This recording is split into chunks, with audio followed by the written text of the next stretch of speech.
为着要防止疫情来扩散，提醒大家，即卖人甲人之间都要保持一定的距离。疫情指挥中心来定出着社交距离的标准。伫室外，人甲人之间都要保持1公尺，室内是1.5公尺。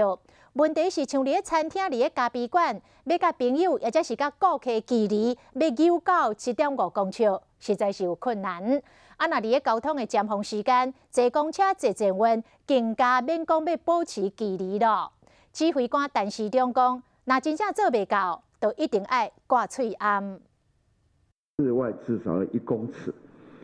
在室内至少要1.5公尺。中央流行疫情指挥中心明定出社交距离标准，室外是1公尺，要安怎测量有医师示范。大人对肩胛到中指大约是780公分，1公尺都是规支手骨各加1点啊。社交距离如果像是在室外呢，差不多呢就是1公尺，那差不多呢就是人呢一只手伸出去差不多70公分，再多一点点，在室外就是要保持这样的距离。男朋友要离你这么远这样子，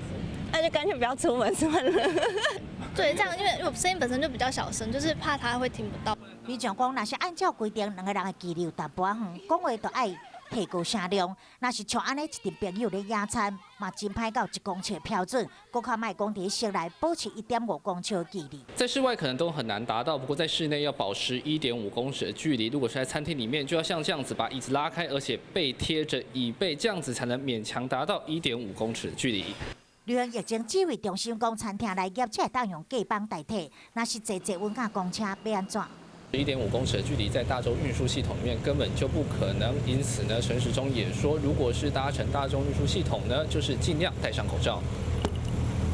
指挥官陈时中嘛强调，实行的细节也阁需要讨论，规个政策的分组3过程来进行，先定出规则，再过来辅导教育，让大家养成习惯了后，才会开始强制实行，甚至开发。